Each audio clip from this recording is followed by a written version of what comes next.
Déjeme saludar al maestro Ricardo Peralta, que en su momento fue subsecretario de Gobernación en el sexenio del presidente Andrés Manuel López Obrador.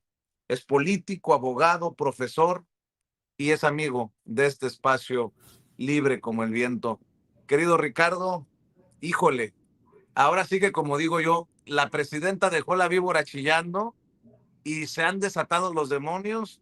Y como también digo, en las redes sociales anda la perra brava y con justa razón, porque ya no ve lo duro, sino lo tupido, Ricardo Salinas Pliego.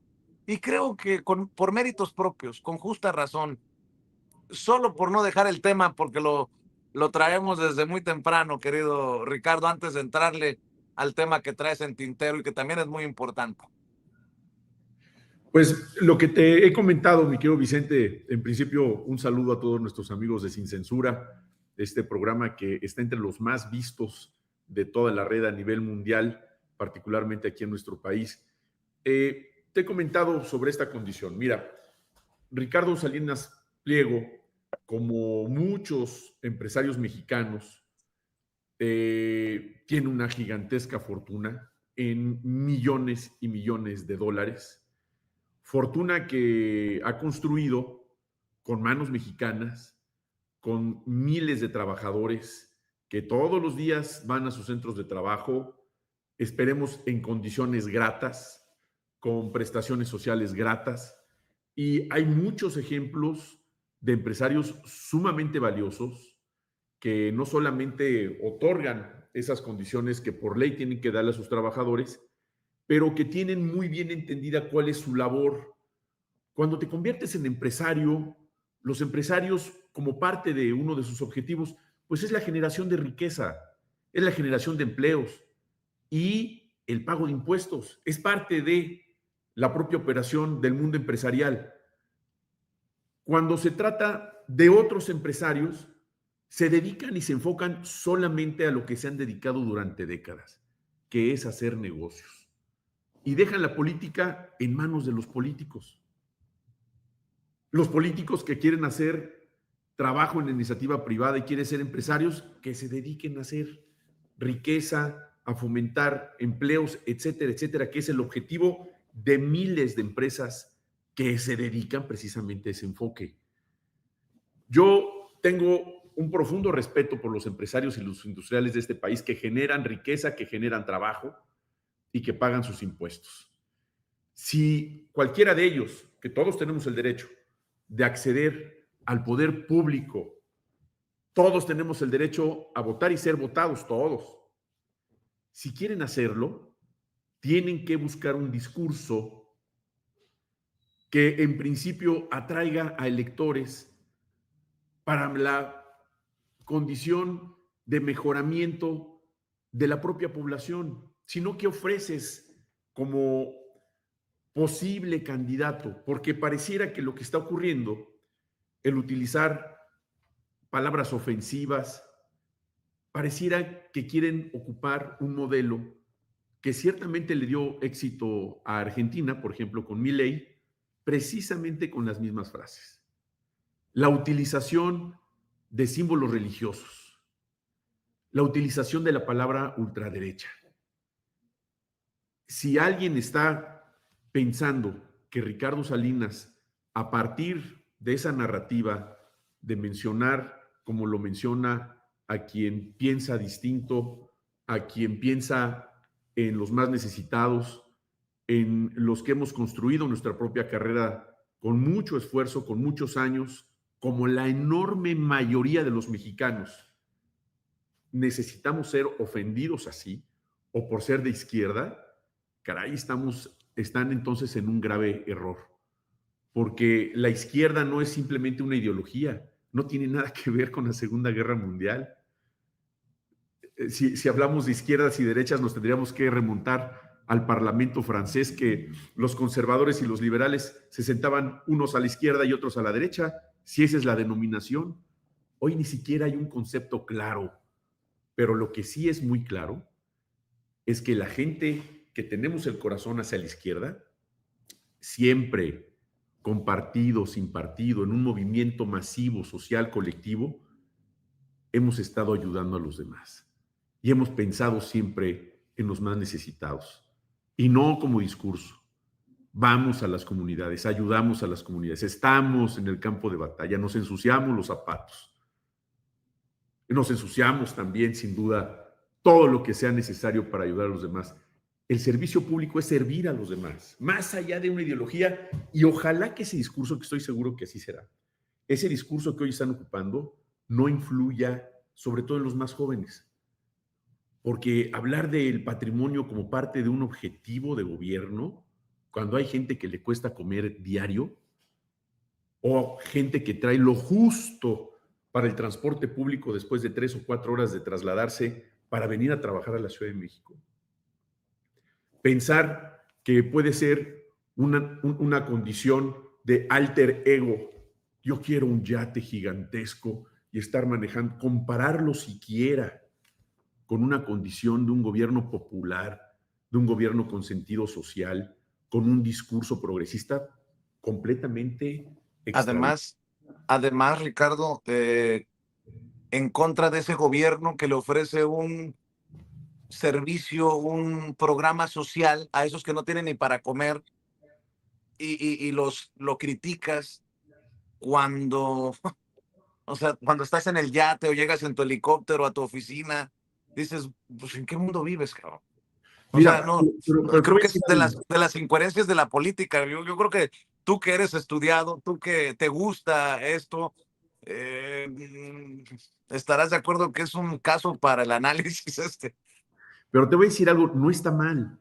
Qué bueno que por lo menos se vislumbra algo de oposición, porque teniendo los actores de la oposición que hoy tenemos, deslegitima cualquier movimiento, se necesita una oposición inteligente, firme, por ahí se ve algo, una luz en el túnel, Bueno, extraviado, pero por lo menos hay algo, no está mal, Vicente. tan extraviados que dice Verástegui que estábamos mejor en la Nueva España. Dices tú, no mames, o sea, dices tú, no mames.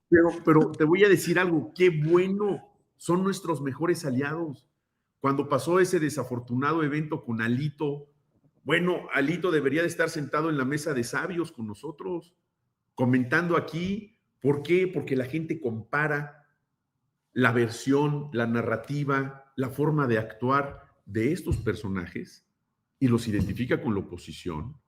Y en vez de que les convenza ese tipo de actitudes, que los hay sin duda y son muchos y son miles, y no hay enemigo pequeño y los enanos crecen, cuidado, pero para los que estamos plenamente convencidos de que esta ha sido la mejor ruta para el país, los que conocemos el país, los que hemos vivido en la cultura del esfuerzo y no el discurso de la cultura del esfuerzo, sabemos que la condición es así y sabemos que hay gente que se sigue esforzando para darles de comer a sus hijos todos los días y que obviamente está totalmente lejos de la posibilidad de viajar en un avión privado, de tener un yate de miles de millones de dólares, ni de estar teniendo vacaciones permanentes en el mar Adriático.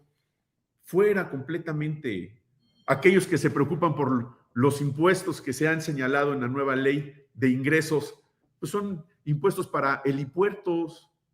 Compadrito, yo no tengo helipuerto aquí en la colonia Roma, ni helicóptero. O los que están preocupados porque van a incrementarse los impuestos en los casinos, pues yo no juego. O si para algunos quieren ir a jugar a los casinos, pues que vayan. Pero fíjate, ya que estás mencionando ese tema de los casinos, mi buen amigo Toño Ruiz, ya lo voy a saludar más tarde, me estaba recordando, fíjate la tragedia. Ricardo Salinas Pliego tiene casinos y uno de sus alfiles en sus empresas, sobre todo en TV Azteca, de apellido Peón,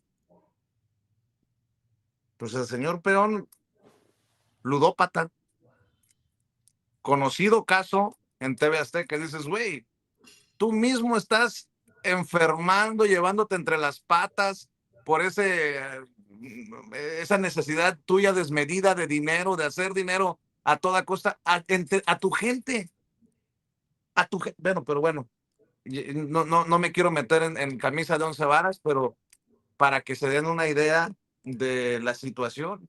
Y creo que Qué interesante. Desde tu visión política, desde tu visión académica, desde tu visión social, Ricardo, que estés desmenuzando estas cosas. No hemos llegado ni siquiera al tema, porque digo, invariablemente vamos a llegar a lo de la revocación de mandato, que podría ser la desenmascarada más fea para esa oposición, esto de la revocación de mandato, y la victoria más grande para el movimiento, si es que en el movimiento se actúa con humildad, se actúa sin soberbia, se actúa con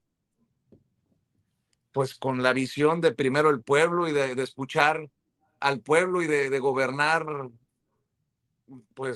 obedeciendo. Fíjate, la oportunidad histórica que se viene también, lo de la revocación de mandato, mi querido Ricardo Peralta. Mira, mi querido Vicente, qué bueno que estamos tocando estos temas porque todo tiene que ver con lo mismo.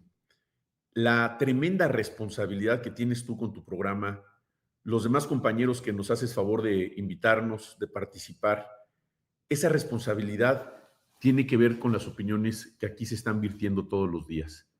Porque no es simplemente que nos expresemos, es que si una opinión es válida, se replique frente a otros más que piensan como nosotros y hasta los que no piensan como nosotros.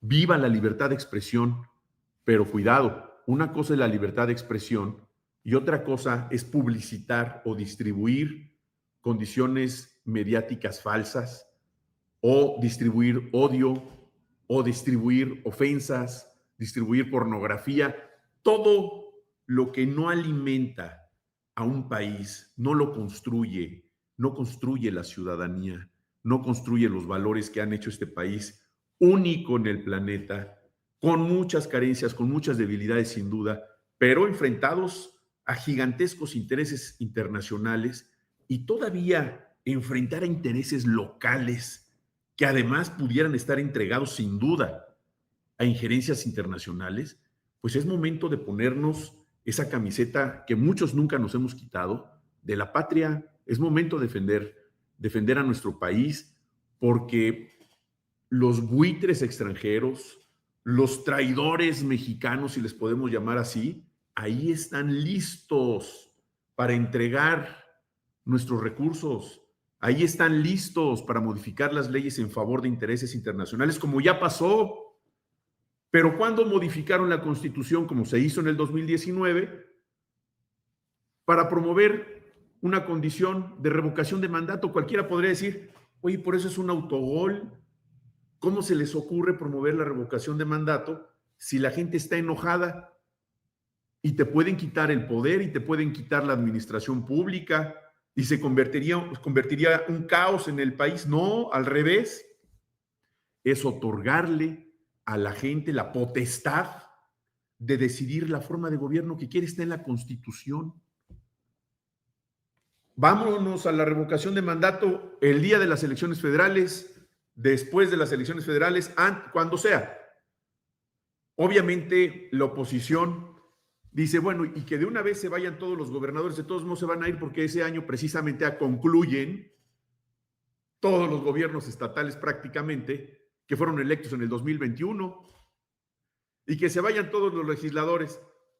Bueno, está en la Constitución promover la revocación de mandato para legisladores. No, pues no se puede. ¿Les alcanza a ellos para reformar la Constitución? Pues no, tampoco les alcanza. Cuando tengan la mayoría en las cámaras, cuando tengan el Ejecutivo en su poder y la gran e inmensa mayoría de los mexicanos estemos lamentando darle paso a la oposición entreguista, entonces que lo hagan.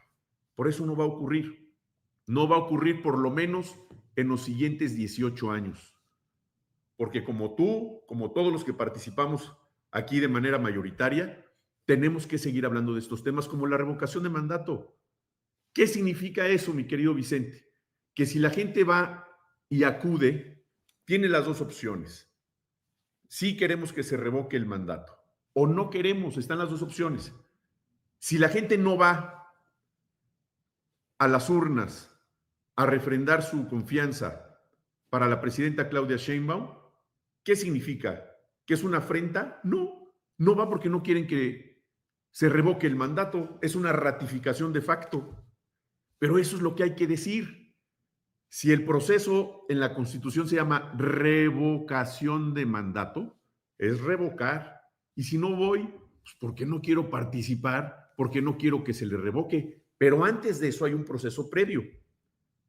Antes de eso se tiene que contar con un 3% cuando menos del porcentaje de la lista nominal nacional que digan: nosotros, Cámara de Diputados, queremos que se inicie este procedimiento de revocación.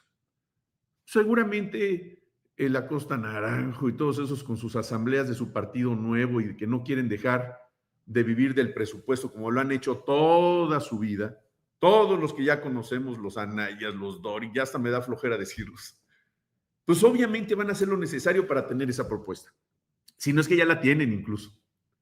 Y después de que inicie ese procedimiento, entonces se convocará y se pedirá al Instituto Nacional Electoral que haga lo prudente para efecto de convocar a esa revocación. Si se modifica la Constitución también para efectos de que coincidan las fechas en las elecciones constitucionales para la Cámara de Diputados Federales, para 17 gubernaturas más de 2,000 presidencias municipales en el país y congresos locales, también será otro momento. Ya está esto en la Cámara, sí hay una iniciativa. ¿Va a tener un procesamiento para que suceda? No lo sabemos. Pareciera que se puso una pausa. Y si fuera el caso, pues adelante, antes o después, como nunca había ocurrido, la presidenta Claudia Sheinbaum cada vez sube más en las preferencias, en la aceptación del pueblo de México. No lo digo yo, lo dicen las encuestas y lo dice la gente en los restaurantes, en el servicio público, en el taxi, en los campos. ¿Qué habría ocurrido con millones de mexicanos que no hubieran tenido acceso a los derechos sociales, que también, por cierto, son constitucionales?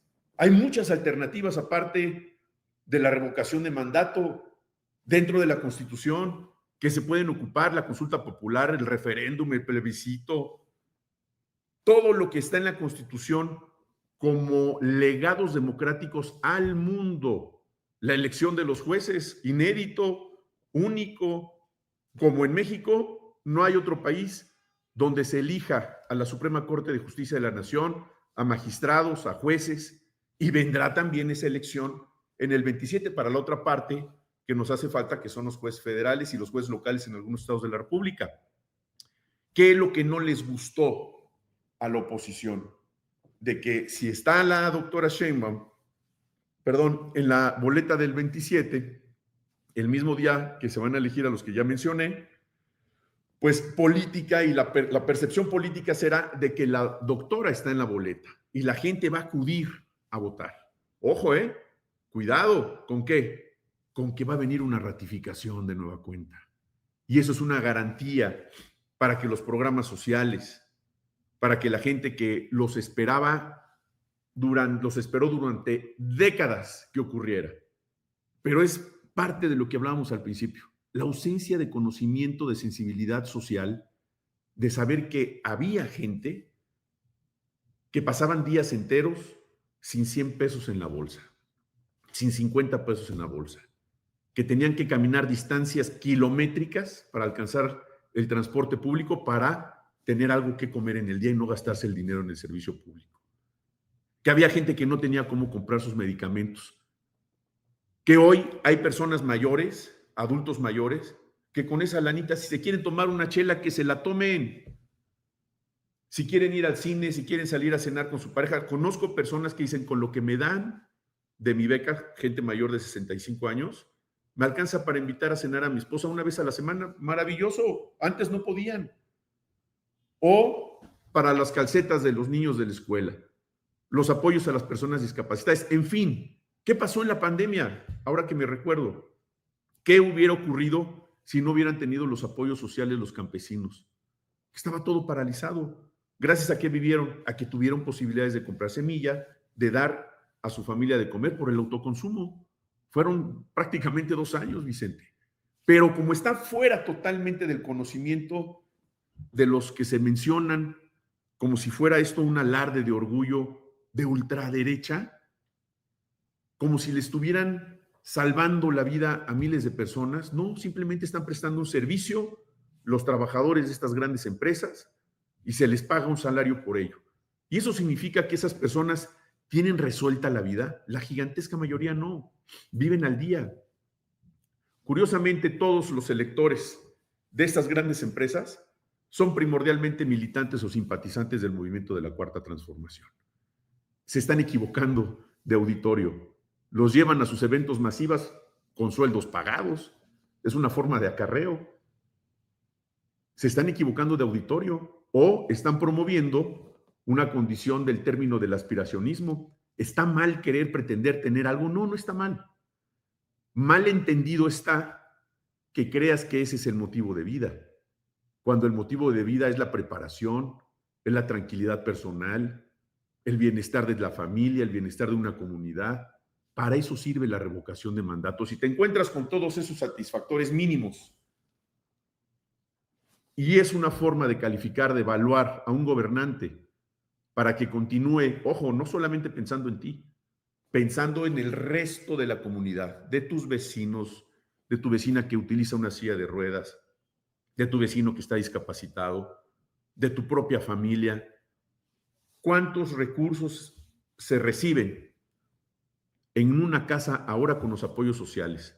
Cuando menos son 25,000 pesos si tienen esas condiciones que otorgan esos beneficios sociales. Cambió diametralmente la condición económica de millones de hogares mexicanos y eso es lo que no perciben. Pueden poner a la Virgen de Guadalupe, pueden poner la bandera de México, pueden utilizar un sombrero cowboy. Está bien que se disfracen, sí.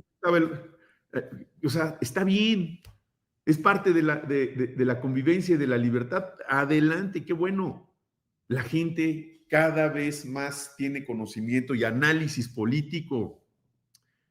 La gente que ve este programa son todos politólogos, no necesitaban una licenciatura, ni maestría, ni doctorado, no, ya entienden perfecto que esos mensajes políticos y esos símbolos llevan un mensaje, todos somos guadalupanos y todos los guadalupanos van a votar por mí. Otra cosa que se me ocurre, que los viejos políticos dejen a los jóvenes. Esto de la generación Z y ya Fox detrás de esto y los priistas no tan jóvenes en la Cámara de Diputados y dices tú, cabrón, respeten a los jóvenes. Yo les tuve que preguntar a mis hijas y a mis alumnos que son más o menos de la edad de mis hijas, que me explicaran qué era eso de la generación Z. Cuando me explicaron, me daba vergüenza ajena, Vicente. Ya me dijeron que es de un anime, o sea, una caricatura japonesa, que son personajes de esa caricatura japonesa, y que sí hay un grupo de pseudo jóvenes, porque tampoco ya son tan jovencitos, chavos de 35, 40 años que se sientan jóvenes, con todo cariño, ya pasaron las noches, pero está bien que se organicen, que vayan con sus banderitas y somos los jóvenes de México. Ándale, pues, que vayan, también tienen derecho a manifestarse, a expresarse. Pero ves quiénes las encabezan y la marcha encabezada por Alarraqui, la marcha encabezada por los Moreira, por Doring. Por eso no hay que ni criticarlos, Vicente, que vayan. Qué bueno que se concentren y que vayan para verlos. Fuera máscaras, que vivan las definiciones, que vayan, se expresen en redes, que vayan a las plazas, que vociferen, que griten, que se expongan. Queremos ver quiénes son, porque son los mismos que generación tras generación han entregado al país. Y esta es una intentona más. Es una forma de nueva cuenta, porque estos no se mandan solos, Estos vienen con diseño, vienen con una asesoría internacional. Esto no es espontáneo, de repente se nos ocurrió la generación Z y salgamos a las... No. Esto es parte de una agenda internacional. Y es una agenda internacional que busca socavar el crecimiento de la gente que más lo ha necesitado en Latinoamérica, para empezar nuestro país. Y dentro de esa agenda hay que entender que hay actores, quienes están en condiciones de participar para poder derrocar al gobierno autoritario. Y ahí hay 100 manos levantadas. Nada más que somos 130 millones de mexicanos, 90 en la lista nominal del INE, son los que votamos, y eligieron a la presidenta 34 millones hay que le sigan echando ganitas a la generación Z Mm. y que de una vez vayan a empadronarlos para los apoyos que tienen derecho para personas adultas mayores. Ahí van a sacar bastantes, empezando ahí por Acosta Naranjo y todos esos que seguramente no tienen sus apoyos del bienestar. De una vez que vayan a empadronarlos porque eventualmente van a necesitar también servicios de salud, particularmente servicios de salud mental, mi querido Vicente. Pues como diría Angélica, nuestra productora, a la que le mando un saludo hasta Alabama, fíjate, ¿cómo le llama? Los milagros de la 4T y el segundo piso de la transformación. Antes salían a las calles los pobres, salían a protestar la gente más desprotegida, y ahora tienes a los ricachones, a los poderosos o a los que se creían dueños del país diciéndose víctimas y teniendo que sacar a marchar a gente porque no pueden con su realidad. Mi querido Ricardo Peralta, ¿por qué no cerramos invitando a la audiencia a que te siga en tus redes sociales? Y yo te agradezco tu generosidad. Yo sé que tienes un chorro de cosas en tu agenda y que has decidido entregarle a esta audiencia que te valora, que te aprecia, que también te admira como tu servidor, este tiempo para reflexionar sobre estos temas. ¿Cómo no voy a estar contento de estar contigo, mi querido Vicente, si eres un hombre valiente, un gran periodista y un hombre que siguen millones de mexicanos? Un saludo a toda la audiencia y los invito a que vean mis redes sociales, Ricardo Peralta Saucedo en Facebook y en Instagram, y Ricard-S en la red X. Muchas gracias. Bueno, ya también en TikTok, Maestro Ricardo Peralta, si me quieren ver por ahí, se los voy a agradecer. Un saludo para todos, un fuerte abrazo, querido Vicente. Espero verte muy, muy pronto, hermano. Claro que sí, nos debemos un café ya, una comidita, mi querido Seguro que sí. Ricardo. Un abrazote. Pronto, El hermano. maestro Gracias. Ricardo Muy bien. Peralta hablando con nosotros sin censura. Ricardo Peralta, político, abogado, profesor y ex subsecretario de Gobernación en el sexenio de Andrés Manuel López Obrador, hablando con nosotros sin censura. Y déjeme ir de amigo a amigo, déjeme saludar ahora a Max Arriaga, director general de Materiales Educativos.